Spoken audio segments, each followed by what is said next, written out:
I never thought watching someone try on wedding dresses could break my heart and put it back together all in the same afternoon. But that's what Maya did to me, standing there in that bridal boutique, asking me the one question I'd been too afraid to answer honestly for the past 3 years. She called me on a Tuesday. I was at my desk, pretending to work on a proposal that was due Friday, but really I was just staring at my screen, thinking about how she'd touched my hand the week before when we were watching a movie. It had lasted maybe 3 seconds. Her fingers had brushed against mine, reaching for the popcorn, and instead of pulling away, she'd let them rest there. Just rest there. Like it was the most natural thing in the world, like my heart wasn't trying to climb out of my chest. "Hey, so, I know this is weird," Maya said when I picked up, "but I need a favor, a big one." I would have said yes to anything. That was my problem. That had always been my problem with her. My sister's getting married in 2 months, and she asked me to be her maid of honor, which is great, except she wants me to help her choose her dress this weekend, and I realized I have absolutely no idea what looks good on anyone. You have that eye for design stuff. Could you come with me? To the bridal shop? My throat went dry. You want me to go wedding dress shopping with you? I know, it sounds boring as hell, but she's at my parents' place upstate and the appointment's in the city, so it's just me representing the family. I'll buy you lunch after. That Thai place you love? I should have said no. I should have made up an excuse, told her I had plans, protected myself from whatever this was going to do to me, but I heard myself saying, "Yeah, of course. Text me the details." After I hung up, I sat there for a long time, staring at my hands. The same hands she'd touched. I wondered if she thought about it the way I did, if she replayed it in her mind before falling asleep. Probably not. Maya was straight. She'd had a boyfriend up until 6 months ago. A serious one. They'd dated for 2 years, and when they broke up she'd cried on my couch and told me she didn't know if she'd ever find someone who really understood her. I'd held her and said nothing. What could I say? I understand you. I see you. I've been in love with you since the night we met at Rachel's birthday party, and you laughed so hard at my stupid joke about the bartender that you snorted wine out of your nose. Saturday came too fast and not fast enough. I changed my outfit 4 times before settling on jeans and a black sweater. Simple, understated, the kind of thing that wouldn't make me look like I was trying too hard. Then I stared at myself in the mirror and wondered who I was kidding. I was always trying too hard with her. Every casual coffee meetup, every text message, every time I made her laugh, I was trying to be close to her, trying to be essential, trying to make her see me the way I saw her. The bridal boutique was in Soho, all white walls and crystal chandeliers, and nervous brides-to-be with their mothers and sisters and best friends. Maya was already there when I arrived, standing by the window in a green dress that made her eyes look like sea glass. She waved when she saw me, and my stomach did that stupid flip it always did. "You came," she said, hugging me. She smelled like jasmine and something else, something warm I could never quite name. "Thank you. Seriously, I owe you." "It's fine," I managed. "Happy to help." The consultant was a woman in her 50s named Diane, who had clearly done this 1,000 times. She walked us through the process, explained that Maya's sister had narrowed it down to 3 styles, and we just needed to help confirm which one was the winner. Then she disappeared into the back to pull the dresses. Maya turned to me. "This is surreal, right? Like, my baby sister is getting married. She's 26. I'm 29, and I can't even keep a houseplant alive. You kept that succulent I gave you alive for almost a year. I kept it alive for 3 months. Then I bought an identical one and hoped you wouldn't notice when you came over. I laughed despite myself. I noticed, but I appreciated the effort. She smiled at me, and there was something in her eyes, something soft and uncertain. Then Diane came back with the first dress, and the moment passed. The first dress was beautiful, a classic A-line with lace sleeves and a cathedral train. Diane took it into the dressing room with Maya, and I sat down on the white velvet couch to wait. My hands were shaking. I pressed them against my thighs and tried to breathe normally. When Maya came out, I forgot how to breathe at all. She looked like a dream, like every fantasy I'd ever had and buried deep where it couldn't hurt me. The dress fit her perfectly, highlighting her waist, the lace sleeves delicate against her skin. She stepped up onto the platform in front of the three-way mirror and turned slowly, studying herself. "What do you think?" she asked, meeting my eyes in the reflection. "I think you're the most beautiful person I've ever seen. I think I would give anything to be the one marrying you. I think I'm going to die if I keep feeling this way and never tell you." "It's gorgeous," I said. "Really elegant. Your sister would look amazing in it." Maya nodded slowly. "Yeah, it's nice." But she didn't sound convinced. She turned to Diane. "Can I try the next one?" The second dress was more modern, a sleek silhouette with a plunging back and minimal embellishment.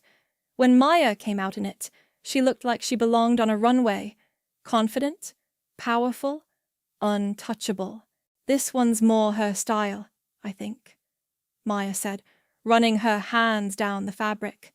"She's always been bolder than me." "It's stunning," I said, and it was, but I preferred the first one. The first one had made her look soft, vulnerable, like someone you could hold.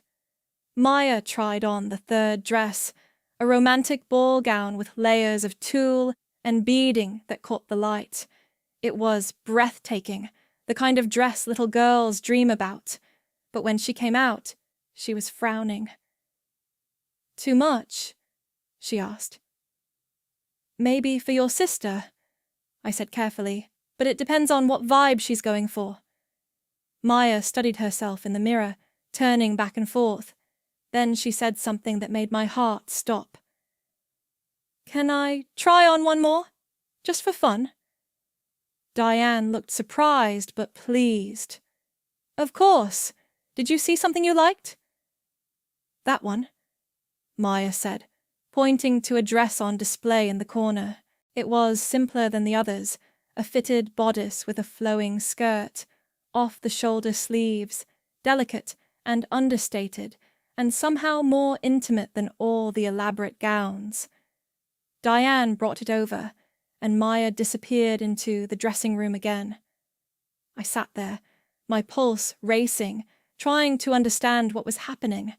This wasn't about her sister anymore. This was something else. When she came out in that dress, I couldn't hide my reaction. My breath caught audibly, and Maya heard it. She looked at me, really looked at me, and I saw my own longing reflected back in her face. "Well?" she asked softly. I stood up without thinking, walked closer to the platform. We were maybe 2 feet apart now. I could see the rapid rise and fall of her chest, the way her hands were trembling slightly. "Maya," I whispered. "Do you think I'm beautiful?" she asked, and her voice cracked on the last word. "In this dress." "Do you think I'm beautiful?" It wasn't a casual question. It wasn't about the dress or her sister's wedding or anything except the two of us in this moment, finally being honest. "Yes," I said. "You're the most beautiful person I've ever seen. In that dress. Out of that dress. Every single day. You're beautiful, and I'm sorry. I know I shouldn't say this. I know you don't feel the same way, but I can't keep pretending. I can't keep acting like my heart doesn't stop every time you walk into a room." Maya's eyes filled with tears. "You think I don't feel the same way?" The world tilted. "What?" "God, I've been trying to figure out how to tell you for months. That's why I broke up with David, because I finally admitted to myself that I wasn't thinking about him anymore. I was thinking about you, about the way you listen when I talk. Really listen, like every word matters. About how you remember things, little things, like how I take my coffee and what books I loved as a kid. About how safe I feel with you, how seen." I couldn't move, couldn't speak. This wasn't real. This couldn't be real. "I asked you to come today because I needed to know," Maya continued, stepping down from the platform, moving closer to me. "I needed to see how you'd look at me, if you'd look at me the way I look at you when I think you're not paying attention." And I barely managed to get the word out. "And you did. You looked at me like I was everything, like I was yours." "You are," I said. "If you want to be. You've been mine since the night we met. I've just been too scared to tell you." Maya reached up and touched my face, her palm warm against my cheek. "I want to be. I've wanted to be for so long." I leaned into her touch, closing my eyes. "I don't know how to do this. I've never felt this way before." "Me neither," she whispered, "but I think we figure it out together." When I opened my eyes, she was so close I could count her eyelashes. "Can I kiss you?" I asked. "Please." I kissed her carefully at first, softly, like she was something precious that might break.